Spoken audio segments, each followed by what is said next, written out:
aperturar esta. Dice, el anfitrión o un participante está grabando esta reunión. Ahí, entendido. Vamos a orar. Padre, gracias te damos en esta hermosa noche por la bella oportunidad de estar reunidos acá con tus siervos, tus hijos, y poder aprender y conocer más de ti, de tu historia, Señor, de tu palabra, y que nuestro corazón esté abierto para recibir tus consejos, tu palabra, Señor, y que esta palabra tuya, la historia, que es nuestra historia, porque somos parte de esa iglesia, pueda edificarnos, pueda desafiarnos para poder vivir nuestra fe cada día, Señor. Ayúdanos en el nombre maravilloso de Jesús. Amén. Amén. Muy bien, vamos a continuar con las lecciones, la lección. Hoy vamos a hablar acerca de la cristianización del Imperio Romano y la paganización de la iglesia. En la clase pasada dejamos una tarea, ¿verdad? De investigar acerca de los 12 emperadores del Imperio Romano. Pero bueno, yo quisiera que me lo envíen por WhatsApp, pues, para ver la tarea. ¿Cuál es su WhatsApp, hermano? Yo lo tengo en la tarea. ¿No? Ya, pueden apuntar mi número.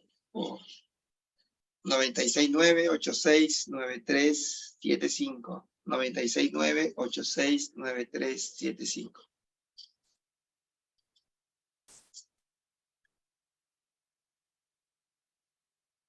Muy bien, como hablamos la semana pasada, ¿no?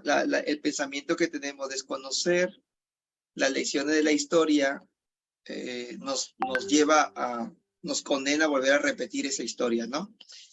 Entonces, creo que necesitamos saber de dónde venimos para saber hacia dónde tenemos que ir. Y la historia de la iglesia es nuestra historia porque nosotros somos parte de la iglesia actual. Vamos a hablar acerca de la cristianización del Imperio Romano. Nosotros sabemos que el evangelio comenzó en la época del Imperio Romano, ¿no? Jesús vino en una etapa donde el Imperio Romano era el que gobernaba el mundo antiguo, ¿verdad? Y Jesús vino en esa época, en esa etapa. Ahora sabemos de que el Imperio Romano tuvo gran importancia en ese tiempo para la cristianización. Vamos a ver algunas cosas que sucedieron y que yo veo que son relevantes para poder nosotros desarrollar. Muy bien, hablamos de la rápida propagación del cristianismo. Del Imperio Romano, el cristianismo se comenzó a propagar de una manera muy rápida. A pesar de la persecución que había, fue una oportunidad, no fue una falencia, al contrario, se convirtió en una oportunidad para que el evangelio se extendiera, porque cuando los emperadores comenzaron a perseguir a los cristianos, considerándolo como una secta, entonces Dios usó esas circunstancias para que esas personas pudieran movilizarse y en el lugar donde huían, llevaban el evangelio, establecían el cristianismo, compartían el mensaje de Dios. Entonces así la gente comenzó a venir a los pies de Cristo, digámoslo así. Y el evangelio comenzó a extenderse. Un padre de la iglesia, Tertuliano, que es padre de la iglesia en el siglo II, ahí pueden ver, en el año 160 al 220, él tiene una frase muy desafiante. Dice, somos de ayer y sin embargo llenamos nuestro imperio, nuestras ciudades, vuestros pueblos, vuestras islas, vuestras tribus, vuestros campamentos, vuestros castillos, palacios, asambleas y senados. O sea, el evangelio se extendió por todo lugar, por todo lugar. Islas, castillos, pueblos, aldeas, llegó hasta el palacio. Gente importante conoció de Cristo, vino a los pies de Cristo. Y dice que cuando terminaron las persecuciones en el año 313 después de Cristo, en el siglo III, las persecuciones imperiales, ya dice que la gran parte de la gente del imperio cristiano, del imperio romano, eran cristianos, se habían sido cristianizados, se habían convertido al evangelio, habían escuchado también de Jesús. Entonces vemos cómo se desarrolló de una manera asombrosa el cristianismo, aún en medio de los momentos difíciles, cómo el evangelio se expandió de una manera muy rápida en el Imperio Romano. Muy bien. Otra cosa que queremos ver también es acerca de la conversión de Constantino, porque Constantino desarrolla un papel muy importante en la expansión del cristianismo, ¿no? Constantino era un emperador que no creía en Dios, pero supuestamente él tuvo una revelación, dice la historia, que él tuvo una revelación que en el cielo pudo ver una cruz, y en esa cruz él escucha una voz en el cielo que le decía, a través de este símbolo vas a vencer a través de este símbolo. Él estaba a punto de llevar a cabo una batalla con otro emperador que se había sublevado, y él tenía poco ejército, no tenía mucho ejército. Entonces, pero él confió en esa visión que tuvo, creyó a esa palabra, y la historia dice que Constantino tuvo la victoria. Y es ahí donde Constantino comienza a desarrollar una serie de cosas. O sea, Constantino comenzó a dar libertad religiosa, ¿sí? Estableció la libertad religiosa porque ustedes se daban cuenta que su antecesor, su emperador antecesor, no lo recuerdo si fue Diocleciano, en realidad, más bien comenzó a matar a los cristianos, perseguirlos y matarlos de una manera acérrima a los cristianos. Pero ahora Constantino, más bien, da libertad para que los cristianos puedan hacer su culto. Y él se convirtió al cristianismo. Y él estableció un edicto para que comiencen a construirse iglesias también. Entonces comenzó de una u otra manera el cristianismo o la religión cristiana comenzó a tener relevancia en el Imperio Romano. Ya, vamos a ver otros sucesos que pasaron. Y lo que les estaba diciendo, el edicto de tolerancia en el año 313 de la libertad de religión. O sea, Constantino establece la libertad de religión. O sea, no lo pone como religión del Estado, del imperio, pero da libertad religiosa, ¿sí? Da libertad religiosa para que las personas puedan elegir su religión libremente, ¿no? Algo que no se daba con los anteriores emperadores, porque el cristianismo, los cristianos eran perseguidos, ¿no? Pero ahora hay libertad religiosa a través de Constantino. Es más, como le dije también, hay un edicto, él promulgó una ley donde se establece la construcción de iglesias. Muy bien, el otro punto que yo quiero ver con ustedes es Constantino y la Biblia también. Dice que Constantino también a través de la dirección de Eusebio, ya, llama que busquen a los más hábiles copistas para que hicieran la mejor vitela de 50 ejemplares de la Biblia. ¿Qué es vitela? Vitela era un material que se usaba a base de cuero de vaca o de carnero que lo usaban para escribir. Entonces mandó a que se hicieran las mejores vitelas, es decir, el mejor material para que se hicieran 50 ejemplares de la Biblia, y esos ejemplares se llevaran a Constantinopla, donde pues se le iba a dar a los sacerdotes, ¿no? Para que ellos puedan pues estudiar la Biblia y compartir las enseñanzas. Entonces, a través de Constantino se estableció eso, ¿no? De una u otra manera, Dios usó la vida de Constantino para poder establecer estos ejemplares acerca de la Biblia. Otra cosa que ocurrió en el reinado de Constantino es que declaró día de descanso el día domingo, ¿no? Día de asamblea de los cristianos. Los soldados incluso se les daba libre para que ellos pues puedan ir a sus actividades eclesiásticas, a sus cultos los días domingos. O sea, fue con Constantino quien se declaró día de descanso el día domingo. Hay que agradecerle a Constantino, ¿verdad? Gracias a Constantino puedes tener el domingo libre para que puedas ir a la iglesia. Y se dio con la finalidad de que esa persona tuviera descanso para que pueda asistir a sus reuniones de culto.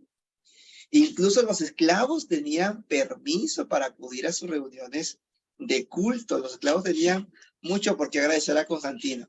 Entonces fue a través de Constantino donde se estableció el día domingo como día de descanso, y que tradicionalmente hasta el día de hoy, ¿verdad? Pues la gente pues tiene libre los días domingo como día de descanso, que se hizo con un fin específico de que la gente pudiera ir a las iglesias. Bueno, ahora la gente pues usa el domingo para otras actividades, para ir de compras, para ir a la playa. Es así como Kelman, que está en Hawái. Pero todos en realidad con el fin, se hizo con el fin de poder usar ese día para acudir a sus reuniones de culto, ¿verdad? Otra cosa que ocurrió también es que el cristianismo, como religión del Estado, ocurrió. Con Constantino les dije que solamente se estableció una libertad religiosa, pero no era la religión del Estado. No era.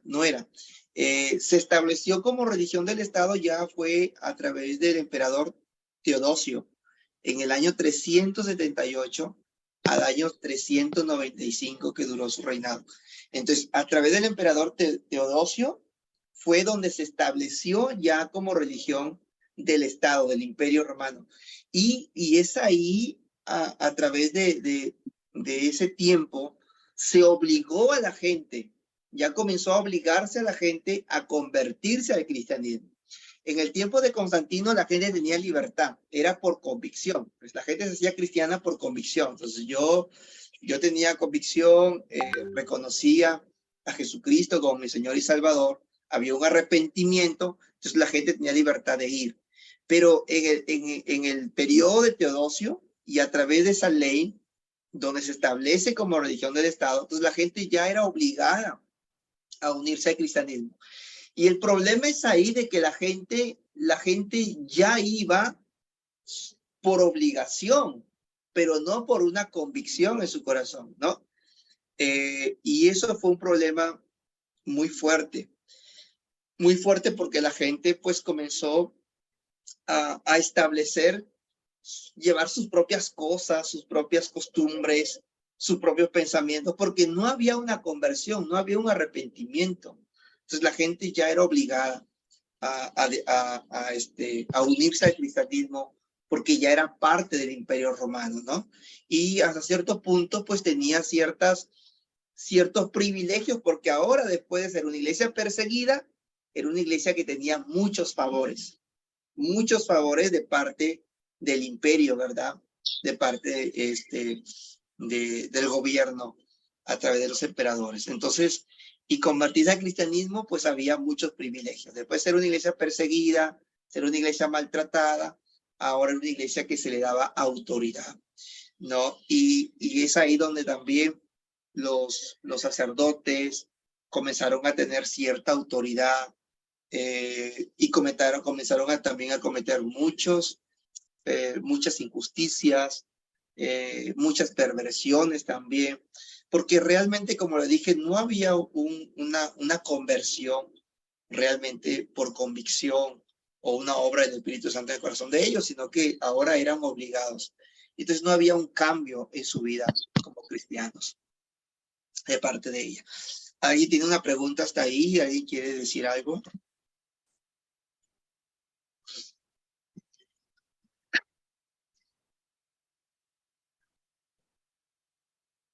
Yo, hermano, tengo una pregunta. Cuando usted dijo que cuando ya se oficializa el culto cristiano por Teodosio, comenzó la iglesia a tener favores, ¿a qué favores se refiere? Porque creo que en esos años o años después fue el asesinato de muchos, de una matemática que es Hipatia, y se quemó la biblioteca de Alejandría, no, perdón, hubieron muchos asesinatos, ¿verdad? En contra de algunos filósofos, ¿verdad? Después de esta Sí, libertad. porque lo que pasa es que se le comienza a dar autoridad a la iglesia, y es ahí donde más adelante ya viene pues la Inquisición, donde la iglesia ya comenzaba ya a buscar favoritismo y realmente no transmitía verdaderamente el mensaje que Cristo había establecido.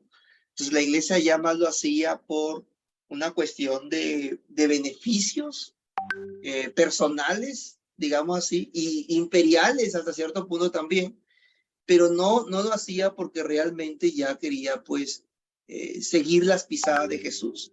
Y es ahí donde la iglesia pues lo que determinaba, así sea injusto, lo que ellos determinaban iba con sus beneficios, con lo que le beneficiaba a ellos, entonces no le importaba. Si alguien se oponía, entonces lo perseguían y lo mataban y todo eso. Pero es algo que se va dando. Pero es por eso, como le digo, a través de este emperador obligando a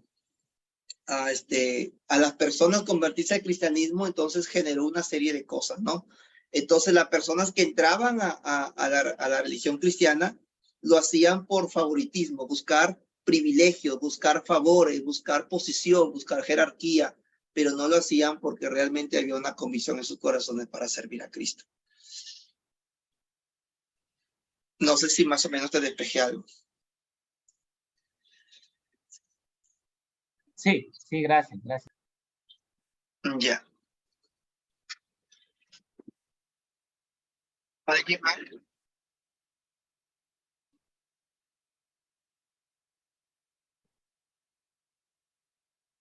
Muy bien. Luego también ocurrieron algunas reformas, ¿no? O sea, a través de la cristianización del Imperio Romano ocurrieron cambios también, ¿no?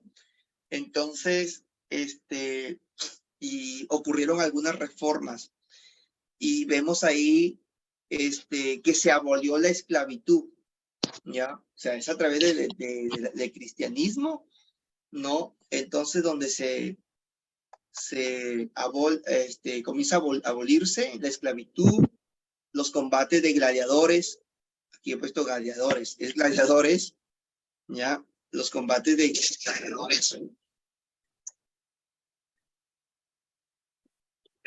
Porque nosotros sabemos de que por historia, tal vez han visto el gladiador, ¿no? Por historia, Sí, el circo romano había sido hecho para poder, para juegos, ¿no? Y ahí usaban a esclavos que los convertían en gladiadores y para distraer al pueblo, para que el pueblo se relaje a través de la muerte de esa gente, ¿no? Entonces, pero con el cristianismo, entonces, eso es quitado, ¿no? Entonces, se deja de lado los combates de gladiadores, la esclavitud también, comienza a dársele mejor trato a las personas. Por eso el apóstol Pablo, él escribe en su carta a los Gálatas, ¿no? Donde dice, ya no existe hombre ni mujer, no, ya no existe esclavo ni libre, sino que todos somos uno en Cristo Jesús, Señor nuestro. En realidad el cristianismo trajo muchos beneficios. Tal vez permíteme que haga un paréntesis, pero eh, algunas ideologías como el feminismo radical piensan que el cristianismo alimenta el machismo, ¿no? El patriarcado, como dicen ellos. Pero en realidad el cristianismo trajo libertad también a las mujeres, porque las mujeres no eran contadas, ¿no? Por eso si usted lee la Biblia y dice, y habían 5,000 personas sin contar mujeres y niños, porque las mujeres no las tomaban en cuenta. Y no es porque la Biblia no las contaba, sino porque la cultura de ese entonces no le daba el valor a la mujer. Pero cuando Jesús viene, Jesús le da el valor a la mujer. Jesús atiende a la mujer. Y recuerdan la historia de esta mujer que viene y derrama el perfume sobre Jesús, a los pies de Jesús, y este hombre que lo había invitado a Jesús, si supiera que es una mujer pecadora, quien le está derramando el perfume y le está besando los pies. Entonces Jesús defiende a esta mujer, ¿no? Y Jesús dice, dejen en paz a esta mujer porque ha hecho una buena obra. Y es más, honra a esta mujer y exalta a esta mujer, tanto que dice, donde quiera que se predique el evangelio, hablen de lo que ha hecho esta mujer para memoria de ella. Entonces vemos cómo el cristianismo generó cambios, le da valor a las personas, algo que en ese tiempo la vida no valía nada. En el Imperio Romano, en el tiempo del Imperio Romano, había demasiada esclavitud, había demasiada explotación, había demasiada injusticia. En el Imperio Romano habían gobiernos demasiado corruptos, pero en ese tiempo es donde el evangelio pues vino a brillar en medio de un mundo demasiado oscuro, ¿no? La vida no valía nada en ese tiempo. Entonces, pero viene Dios y comienza a transformar las cosas, porque eso es lo que hace Dios cuando llega a la vida de la gente, a un pueblo, a una ciudad. Trae cambios, trae transformación. Eso es lo que es el verdadero cristianismo, ¿verdad? Entonces también otra cosa que ocurre es el infanticidio de los hijos indeseados, ¿no? Entonces también comienza a quebrantarse todo eso, ¿no? Y hoy ya comienzan a valorar a los hijos. En las épocas antiguas también siempre niños que nacían con alguna deformidad, con alguna enfermedad, entonces muchos de ellos eran muertos, de acuerdo a la cultura. Pero a través del cristianismo comienza a abolirse todo eso. Todo eso comienza a abolirse, ¿no? Y como vemos aquí, el infanticidio de hijos indeseados. Entonces también comienza a abolirse eso. La crucifixión como forma de ejecución. Nosotros sabemos que los romanos usaban la crucifixión como forma de ejecución, ¿no? Para intimidar a los que se rebelaban contra el imperio, ¿no? Para intimidar a los que tenían subyugados y no se rebelen. Entonces, también es abolido la crucifixión como forma de ejecución. Y nosotros sabemos que Jesucristo fue crucificado, ¿no? El Imperio Romano, no, si no me equivoco, en la época de Espartaco, a veces han visto la película, pero dice que Espartaco se rebeló y toda la gente todas las personas que se rebelaron con Espartaco, ¿no? Dice que cuando Roma nuevamente toma el control, dice que comienza a ejecutar a miles de soldados en el camino hacia Roma para intimidar a su gente y nadie pueda levantarse contra ellos. Entonces era una forma de ejecución, pero a través de la fe, a través del cristianismo, es abolido todas esas cosas, ¿no? Entonces nos vemos en realidad que de una u otra manera el cristianismo trajo beneficios, trajo muchos beneficios. Muy bien. Otra cosa también es la casa de adoración, ¿no? Otro suceso, otra cosa. Entonces, el primer edificio para la iglesia se hizo en el reinado de Alejandro Severo, ya en el 222 al 235, ya 235, ya. Entonces, ahí fue donde se construyó el primer edificio para la iglesia, ya. Entonces, es ahí. Pero comenzó a construirse después del edicto de Constantino, ¿no? De Constantino comenzaron a hacerse por todas partes. Entonces, a través de Constantino comenzaron a hacerse, como dije al comienzo yo, por todas partes, y iglesias, lugares de adoración comenzaron a construirse, pero fue a través del edicto de Constantino, comenzaron a hacerse en todas partes del Imperio Romano, hasta donde llegaba, porque sabemos que el Imperio Romano pues conquistó el mundo antiguo, que era Europa, parte de Asia, ¿no? Y entonces comenzó a extenderse por todas partes. Muy bien. Luego vemos también otro suceso, es la caída del paganismo, ¿no? Sabemos que por Teodosio se promulgó el edicto, ¿no? Del cristianismo como religión del Estado, ¿no? Y eso suprimió, dice, ¿no? Por la fuerza a todo otro grupo religioso y prohibió la adoración de los ídolos porque ya se convirtió en una obligación, ¿no? Y entonces es ahí donde él prohíbe la adoración a los ídolos, a otras, prohibió otras religiones, comenzó a obligar a la gente y eso generó una caída del paganismo, ¿no? Porque nosotros sabemos que en realidad también los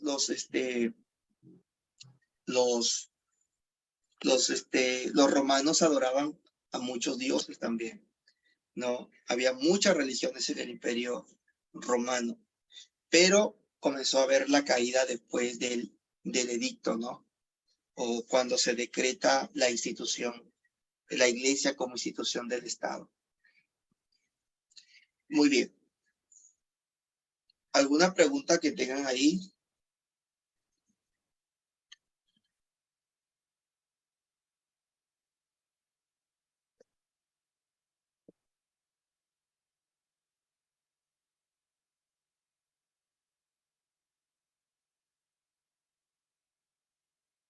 Ya, otra cosa también que tal vez no le puestan en las diapositivas, pero la iglesia se convierte en una iglesia imperial.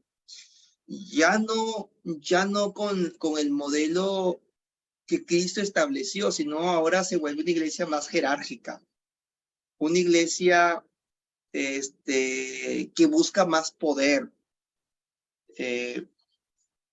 Eso es lo que ocurre, ¿no? En los siglos 4 y 5, específicamente. Entonces, ya más lo que primaba en ellos era la ambición de reinar, ¿ya? La ambición de reinar. Y ya se perdió el espíritu, pues, de Cristo, ¿no? Ya ellos más buscaban poder, gobernar, enseñorearse y no realmente el servir. Entonces, hubo un cambio, ¿no? O sea, realmente ya no estaba ese espíritu de Cristo de servir, de ayudar, de mostrar el amor, sino ahora más estaban afanados en gobernar, en reinar, en tener poder, en servirse, ¿no? De otros, pero ya no el servir a los demás, ¿no? Como Jesús mismo lo había dicho, ¿no? Que él había venido no para ser servido, sino para servir a los demás. Y que también estableció el servicio cuando dijo a sus apóstoles, sírvanse los unos a los otros, pero ahora todo eso ya se perdió. Ahora la iglesia o las autoridades que en ese entonces pues tenían control de la iglesia ya buscaban más poder, buscaban más gobierno. Y en realidad la iglesia tenía mucha autoridad en el Imperio Romano, tenía mucha autoridad. Y nosotros sabemos por historia que la iglesia incluso llegó a tener más autoridad que los mismos reyes con el tiempo. Llegó a tener más autoridad que los mismos reyes. Comenzó a lo que ellos decían, se hacían. Y los reyes obedecían incluso. Llegó al punto de obedecer a los encargados, ¿no? De aquel entonces. Muy bien. Otra cosa que también ocurrió ahí es el culto, ¿ya? El culto también. O sea, comienza a establecerse el culto en aquel entonces. Ya no de la forma que lo hacían los apóstoles o los padres de la iglesia, sino que ahora comenzó a establecerse.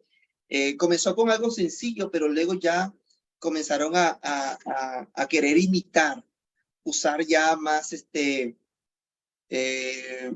¿cómo le puedo decir? Más glamour, más cosas, más brillantez en sus cultos, más adornos,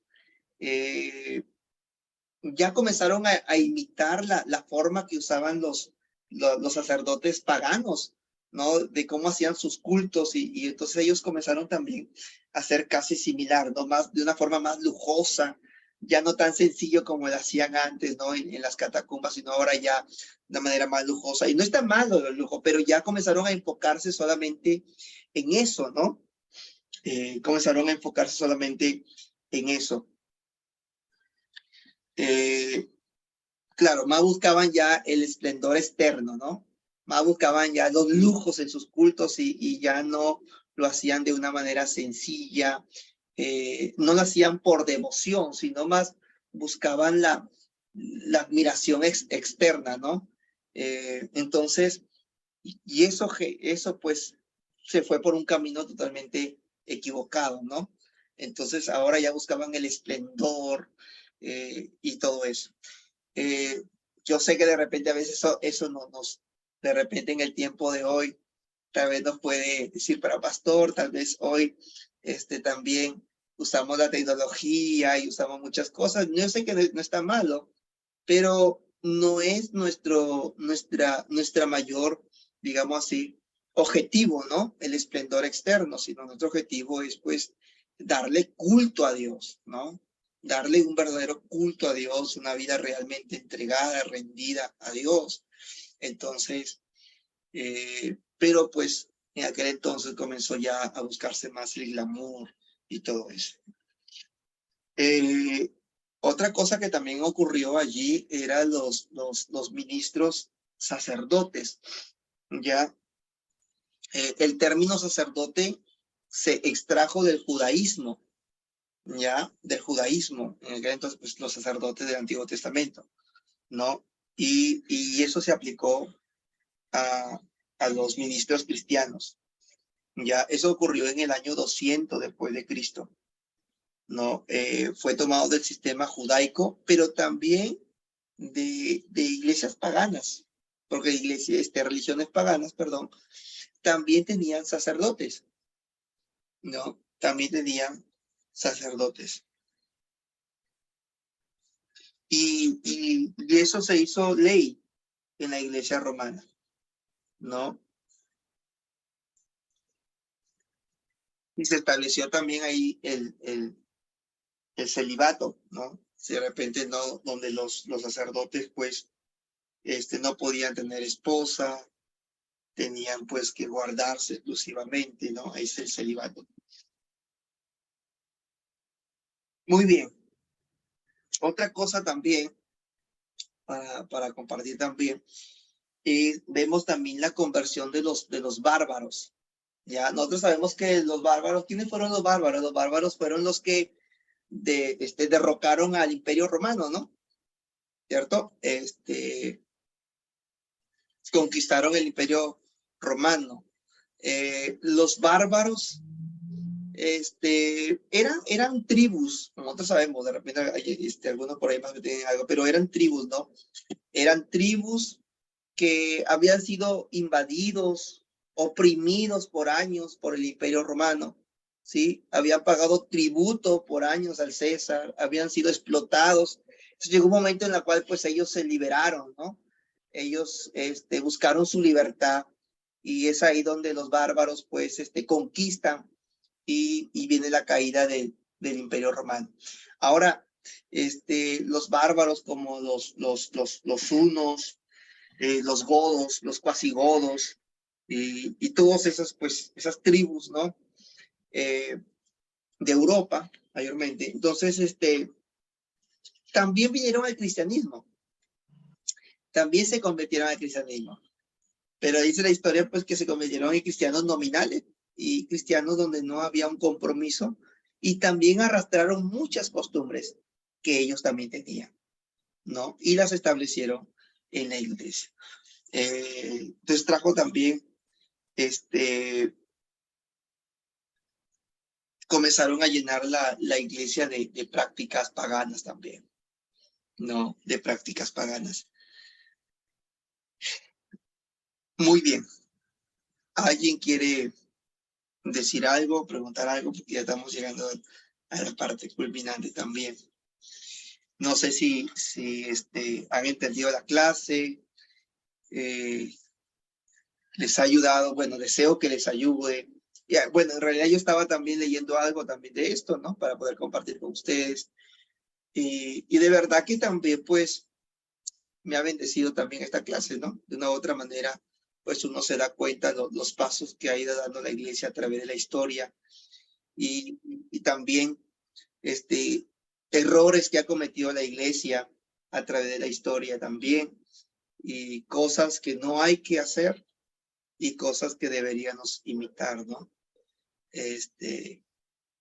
Pero ¿por qué he compartido con ustedes acerca de la cristianización del Imperio Romano? Porque el Imperio Romano cumple un rol muy importante en la historia de la iglesia, porque en ese periodo ocurrieron muchos sucesos, muchas cosas favorables, pero también cosas que de repente como iglesia no deberíamos pues imitar, ¿no?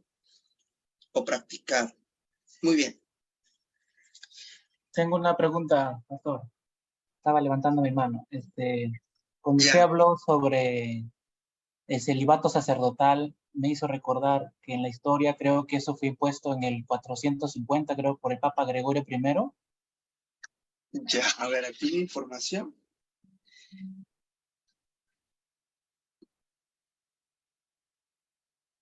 Habla de 448.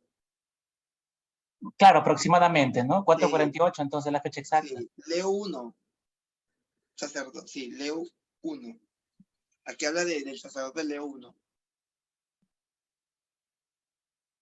Pero fue en ese tiempo, ¿no? En 448 que se estableció. Y se hizo una ley, el celibato para los sacerdotes. Se estableció como una ley obligatoria, ¿no? Y mira, desde ahí nos damos cuenta que es algo antibíblico. Más se enfocan en costumbres, no sé, pero en realidad no tiene nada que ver con lo bíblico, ¿no? Entonces, es que en realidad hubo un tiempo en que la iglesia totalmente se desvió de la palabra de Dios y buscó más poder, beneficios personales, intereses, ¿no? Y se mezcló con el paganismo. Y hubo una perversión muy fuerte en el imperio. Entonces, y esa era la iglesia, porque ahí todavía no había no se había establecido el protestante, ¿no? Que eso recién se da a través de Martín Lutero, pero esa era la iglesia de donde venimos nosotros, nuestras raíces de ahí vienen. Pero vemos cómo es que la persona o la iglesia pierde un rumbo cuando se desconecta del Espíritu de Cristo, se desconecta de la guianza del Espíritu Santo y de su palabra. Entonces se va por un camino totalmente equivocado. Y es ahí donde la iglesia comete una serie de irregularidades, de fechoría, digámoslo así, porque hizo una serie de cosas que realmente, pues, incluso se tenía un profesor que era ateo, que enseñaba física también, y siempre, pues, él era ateo, ¿no? Y él le decía, dile a tu profesora de religión, dile, si la iglesia no ha sido asesina, dile, si la iglesia no ha sido asesina, si no ha matado a tanta gente, dile. Decía, entonces, pero es que es la realidad, esa es la realidad, ¿no? Pero eso se debe a una iglesia que realmente se aleja de la presencia de Dios y que cae en lo más bajo, siguiendo sus propios intereses. Muy bien, Eliana.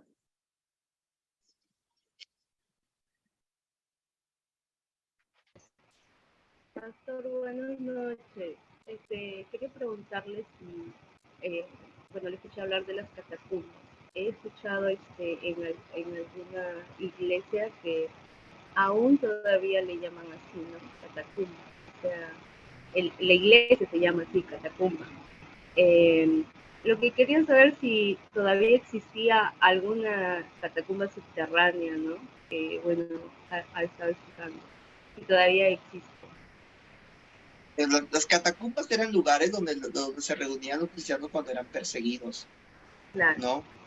En realidad, Aquí en Perú no sé si habrá catacumbas, pero yo sí sé que en Europa pues debe haber, ¿no?, lugares donde realmente pues, y en muchos lugares, pues el Medio Oriente también, lugares donde se reunían los cristianos para poder adorar a Dios, para poder servir a Dios.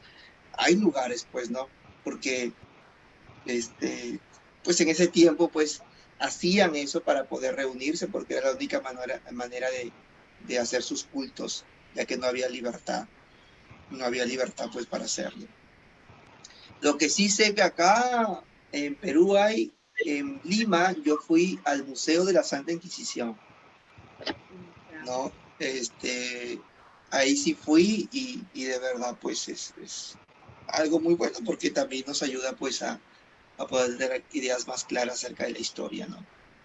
De cómo la iglesia de aquel entonces, pues, perseguía a los que se oponían a sus ideas, porque no era la Biblia, sino a sus ideas, a sus intereses, ¿no? A sus gustos. Mira que si nosotros vemos algo de historia, fue la Iglesia Católica que financió para que, ¿cómo se llama?, Francisco Pizarro viniera al Perú. Fue la Iglesia que financió y usó intereses para poder, apoderarse de, digamos así, de otra manera, de la riqueza de nuestro país, usando. Dice que supuestamente Atahualpa rechazó la Biblia, aunque la Biblia todavía no había sido impresa en ese tiempo. Algunos dicen que fueron algunos fragmentos que se escribieron acerca de la Biblia, pero no fue la Biblia. Y pues Atahualpa no entendía, pues, ¿no? No sabía, le dicen este es Dios y le muestran esos papeles, ¿no?, esos pergaminos. Y entonces Atahualpa pues los toma y los desecha. Entonces ellos lo tratan de hereje y lo condenan. Lo condenan porque la iglesia era así, ¿no? O sea, nadie se podía oponer. Doctor, generalmente los incas pues creían en la Pachamama, ¿no?, en el dios sol. ¿Perdón? Le decía que generalmente pues los incas creían en el dios sol, en la Pachamama, en la tierra. Sí, los incas, claro, sí creían en el dios sol. Yo leí algo de historia, creo que el pastor Abel también estuvimos ahí, que nos dieron un curso, algo de la historia del Perú. Y había, según hablan algunos, que Pachacute, él creía en el dios Huiracocha, el dios no conocido, el dios invisible. Según la historia dice que Pachacute dijo, si el sol es Dios, ¿no?, ¿por qué una nube pequeña lo tapa?, ¿no? Y dice que él comenzó a tener revelaciones de un Dios no conocido, que le llamó el Dios Huiracocha. Yo creo que aún en la historia de los incas también estaba el dedo de Dios guiando la historia, ¿no? Guiando también la historia de aquel entonces. Por otra pregunta, ¿sí me escuchan? Sí. Lo que mi internet está un poco mal. Usted se estaba comentando, ¿no?, que la tecnología, bueno, ahora se ha usado más, ¿no? Y bueno, lo que último dijo, pero ese no es el fin, sino darle culto a Dios, ¿verdad? Claro. Entonces, con respecto a eso, como sabiendo que se ha actualizado, o sea, que está la tecnología, ¿cómo usted procede con eso, ¿no?, en la iglesia, se podría decir? Ya. Para comenzar, ustedes tienen un pastor que le gusta la tecnología. Sí. Es youtuber. Estoy preguntando a usted. youtuber. La tecnología no es mala, la tecnología es buena, pero es un medio, ¿no? Por eso es un medio de comunicación, son medios. Claro. El problema es que ellos estaban enfocados en el glamour exterior, ¿no? En llamar la atención, en usar lo mejor simplemente para llamar la atención, pero no había un verdadero culto a Dios, ¿no? realmente no había un verdadero culto a Dios, no había un fin de dar un culto verdaderamente a Dios. Simplemente ellos buscaban a lo mejor exhibirse a través de eso, llamar la atención a través de eso, pero no había un culto a Dios. Yo siempre tengo esta frase que me gustaría que se la aprendan, ¿no? Yo siempre digo esto, las cosas en sí mismas carecen de valor. Lo que da valor a las cosas es la actitud con la cual se hacen las cosas. No, tú puedes hacer muchas cosas, pero si lo haces simplemente por llamar la atención, por impresionar, no, lo que tú haces no tiene valor. O por obligación tampoco tiene valor. Pero si lo que tú haces lo haces por amor, porque realmente amas a Dios, porque realmente amas a las personas, entonces lo que tú haces sí tiene valor. Sí tiene valor.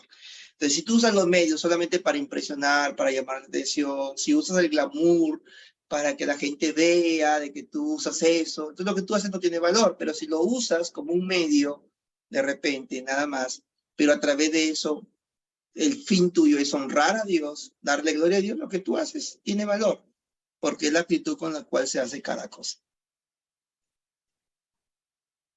Amén. ¿Podría repetir su frase, por favor? Para que lo pongas en WhatsApp o en No, Lo quiere Instagram. poner en su estado, creo. Para Ah, ya. recordarme su pregunta. Ya. Las cosas en sí mismas carecen de valor. Lo que da valor a las cosas es la actitud con la cual se hacen las cosas.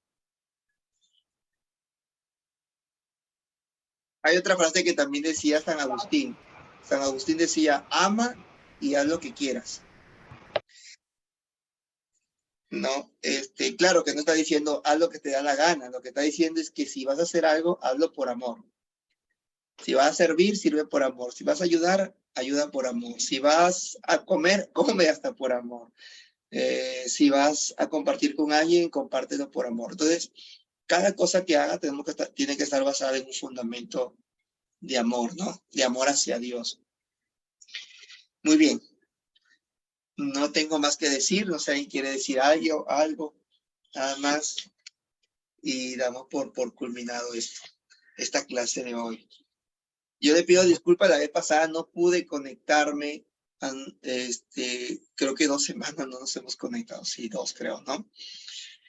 Es que en realidad la semana antepasada falleció un sobrino.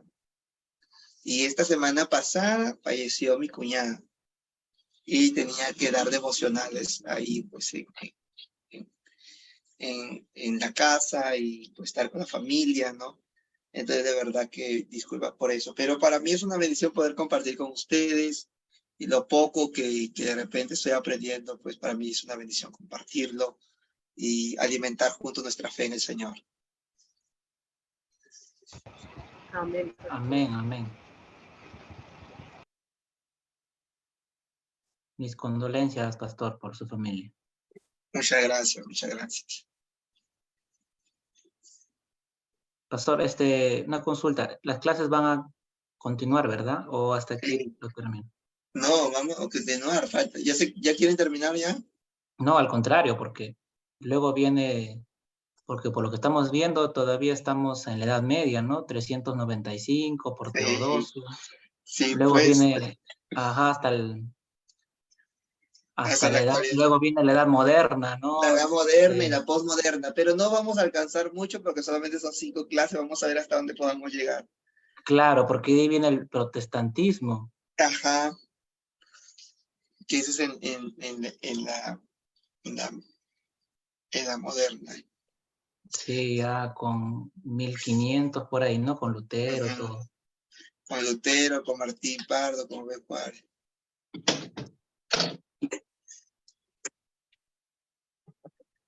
Muy Una bien. pregunta, pasó una pregunta.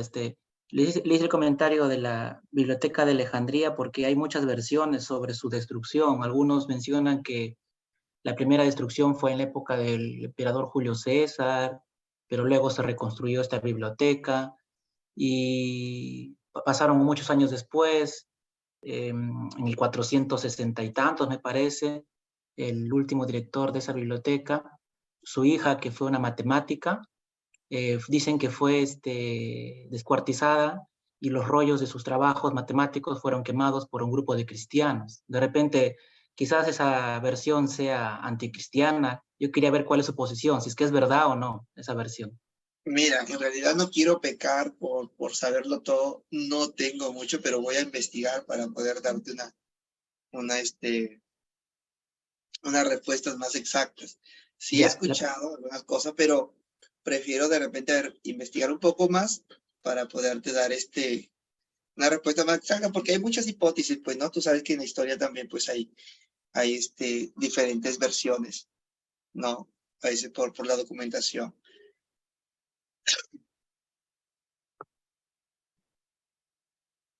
sí, pues sí, hay muchas versiones. Otros dicen que fueron ya los musulmanes. Pues hay muchas versiones. Yo quería saber si es que también tuvo la iglesia cristiana de esas épocas también participación en la quema de la Biblioteca de Alejandría, porque, por ejemplo, yo en física llevamos un curso que se llama Historia de la Física, así como acá estamos llevando Historia de la Iglesia. Y Y en que, la Historia de que la Física, ajá, en la Historia de la fue, Física, fue, y ahí hablan de la edad oscura de la ciencia, la época en que la Iglesia, bueno, principalmente la Iglesia Católica intervino en la ciencia, ¿no? Con sí, lo que el pasa es que la castigo Iglesia a... Católica comenzó a oponerse a la ciencia. Sí, pues, Sí, comenzó a oponerse, por eso te digo, es que buscaba sus propios intereses y comenzó a oponerse a la ciencia y a los científicos, ¿no? Como Galileo, ¿no? Entonces ellos tenían una idea y ellos permanecían en su idea cuando realmente la iglesia no fue abierta a los descubrimientos, ¿no? Y es ahí donde comenzó a hacer destrucciones, comenzó a perseguir, ¿no? Y en realidad, pues ellos eran cristianos, los científicos, pero el punto es que la iglesia, pues, lo que ellos decían era su ley, ¿no? Ellos decían negro, sí. negro, así sea blanco, no importaba nada a ellos. Y nadie podía oponerse a ellos, pues, porque ellos eran la autoridad, como digo, ¿no? Y comenzaron a perseguir a muchos cristianos. Ya, porque hay otra parte de la iglesia también, o no, otra parte de la historia de la iglesia también habla sobre el viaje, creo, de los cristianos desde Europa hasta Estados Unidos. No sé si es correcto eso, ¿no? Los bautistas, Sí, sí, los, sí, sí, porque los también en ese tiempo luteranos, también eran perseguidos en Europa. claro. Sí, hubo un tiempo también donde comenzaron a perseguir a cristianos en Europa. Y es ahí donde ellos, pues, llegan a Estados Unidos. Y los que llegaron a Estados Unidos eran cristianos y Claro, misioneros cristianos también. Y es ahí donde fundan pues, la nación como lo que es, pues, Estados Unidos, exacto, así escuchaba. Ah, entonces sí es verdad, entonces a sí. base la constitución política de Estados Unidos está a base de la Biblia. Sí, sí es cierto, entonces, Claro, fíjate. sí es cierto, sí, eso sí es Ya. cierto, sí es cierto eso. Así dijeron que fue Estados Unidos la primera nación fundada en base a la Biblia, dicen, ¿no? Sí, Sí, sí. y si te das cuenta, tú que eres físico y universitario y doctor en física, las iglesias, las primeras iglesias, perdón, las primeras universidades eran centros teológicos Sí, sí, sí, y sí, sí. Ah, fueron eso también le iba a fundadas, preguntar. sí, y fueron fundadas por misioneros. Eso también le iba a preguntar. Las universidades Sí, más prestigiosas del mundo actualmente, como Harvard, Princeton, Stanford, la Universidad de Stanford, Yale, ¿es cierto sí, que fueron fundadas primero por pastores? sí, sí, por Mira, misioneros, sí por es pastores, cierto. sí, Miren. sí. Entonces, eso me imagino que usted me explicará en detalle ya más adelante, ¿ya? O no habrá tiempo. Espero que haya algo de tiempo y poder compartir, pero eso sí fue así. Y es cierto Y también, pastor, que esa cultura teológica buena que hubo en sus inicios en esas universidades, con los años se fue corrompiendo cuando ya claro, los estudiantes se fueron a Europa y se encontraron con el racionalismo francés y el ateísmo alemán, ¿cierto? sí, sí, sí, sí. El secularismo, el ateísmo, comenzaron ya a desviarse Ah, totalmente. Sí, también es por eso cierto. tanto, imagínate que después de tener una constitución basada en los principios bíblicos, ya, Estados Unidos, y todos en las universidades, en los colegios, la Biblia, era la Biblia, era la Biblia. Y si te das cuenta, Estados Unidos tuvo un tiempo muy bendecido, muy próspero, porque incluso de ahí salieron misioneros a América Latina, a Europa, y comenzaron a traer el evangelio. Pero también hubo una decadencia. Se comenzó a corromper también ese por el camino equivocado y comenzaron a sacar la Biblia de las escuelas, de las universidades, ¿no? Y ahora pues es uno de los países que tiene la constitución a base de principios, pero uno de los países más pervertidos, más liberales, ¿no? Porque como es primera potencia, de ahí corre todo a los demás países. De ahí las ideologías corren a los diferentes países ahora. Pastor, ya como último comentario, o una pregunta, y cuando hablamos de la edad contemporánea, también entra como parte de la historia de la Iglesia este movimiento que hubo en Centroamérica y que tuvo mucha fuerza en Perú, que es la teología de la liberación. También entra como parte de la historia de la Iglesia. Claro. Creo que en la época de los 60 creo que tuvo fuerza, ¿no? En un padre católico, me parece. Y hubo bastante, y también, o sea, en Perú tuvo bastante fuerza, porque creo que un padre católico, Gustavo Gutiérrez, creo que fue el que lo impulsó grandemente en Perú en la época de los 60, pero luego se expandió por Centroamérica, etcétera, y que dicen que es una mezcla de cristianismo más comunismo, pero esa parte de la teología de la liberación, ¿entra como parte de la historia de la Iglesia, pastor? A ver, yo creo que sí. Yo creo que sí, porque trajo muchos beneficios también. Yo creo que sí. De una u otra manera, influye en la historia de la iglesia. De una u otra manera. Incluso, por ejemplo, también los misioneros que salen de Estados Unidos, que vienen a Perú, que establecen el evangelio, pues es parte de la iglesia, es parte de la historia de la iglesia, ¿no? Es también, por ejemplo, de los avivamientos también, es parte de la historia de la iglesia, ¿no? El avivamiento en la calle Azusa, el avivamiento que acaba de ocurrir en la universidad de, ¿cómo se llama? Olvidé el nombre, pero todo eso de una otra manera porque ocurren sucesos, situaciones, trae, ¿no? Claro, Por ejemplo, el primer avivamiento que hubo en la calle Azusa generó de que a través de eso el evangelio pueda llegar a Centroamérica. Y ahí salen las diversas denominaciones, como los pentecostales, como los nazarenos, como no, diversas denominaciones que vienen y establecen pues el cristianismo, ¿no? Pero nacen de ciertos avivamientos. Y de una otra manera forma parte de la historia también. Claro, y así como forma parte de la historia la teología de la liberación, imagino que también forma parte de la iglesia ¿cómo se llama? La teología de la prosperidad, ¿no? Hay tantas teologías que parecen. La teología de la prosperidad. Sí, tomó mucha fuerza hace pocos Claro, años. como con mucha fuerza, pero también como cosas positivas, como cosas negativas también. O sea, nosotros estamos leyendo historia, pero historia no todo es bueno también. Pero es historia en la iglesia, ¿no? Pero es historia, ¿no? Hay cosas malas, pero es historia. Pasó, ya este sí es último ya. Como estábamos hablando de la historia de la iglesia, los sucesos actuales, después de unos 50 años, nuestros nietos, bisnietos van a ser parte de la historia de la También van iglesia. a ser parte de la historia, van a leer la historia, ¿no? Claro. Entonces, ya que Claro. el pastor Abel comentó, vamos a ver hasta el 2023, entonces, estos años he estado viendo en algunos videos, pero le comento, ¿no? Usted tiene otra experiencia más fuerte, que algunas iglesias evangélicas están intentando integrar el comunismo en sus púlpitos, es decir, invitar a formar parte de su púlpito a curas católicos, a hermanos que andan con su corbata, mormones. Entonces, he visto en videos, prédicas que invitan al púlpito a iglesias cristianas evangélicas a esos hermanos, a miembros de las sectas. Entonces, Ecumenismo. el ecumenismo, exactamente.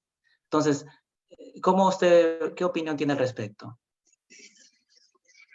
Ya, yo creo que yo personalmente, yo no invitaría a predicar a un mormón. Lo invitaría de repente para, qué sé yo, para una plática de algunos proyectos sociales, tendría que ver, yo no tengo problema por eso. Pero a predicar, no, porque considero que es una secta. Si va a dar un tema de repente de economía, a lo mejor, pues de economía, ¿no? De repente es un buen economista. Pero en cuestiones de doctrinales, no. Porque nosotros consideramos que el mormonismo es una secta que va en contra, pues, de la doctrina bíblica. ¿Me entiendes? Entonces yo no lo invitaría para dar una prédica, digo así, ¿no? Pero si es para dar un tema, supongamos, de servicio o de proyectos sociales o de administración, yo sí lo invitaría, pues no tengo problema porque es su rubro, pero por cuestiones doctrinales no lo haría, ¿no? Porque nosotros consideramos a los mormones como una secta, ¿no? Que es antibíblica. Sí, pues.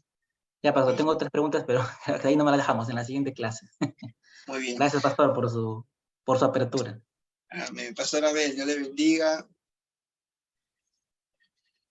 Pastor Abel se puede dormir ya, porque... Aquí estoy, hermano. Estoy escuchando el debate. Nada, pastor, un conversatorio nomás. Ya, hermanos, listo. Hemos terminado por el día de hoy. Nos vemos el siguiente martes a las misma hora, 9:30. Yo sé que hay mucho que discutir poco a poco. Es posible que este curso se desglose en 2 porque es muy largo, la verdad, ¿no? Pero bueno, ya hemos empezado y hay que avanzar hasta donde se dé el tiempo de esta clase. Bien, hermanos, saludos para todos. Buenas noches, bendiciones. Deje de grabar, hermano, para que no sea muy largo, porque van a ver el video. Y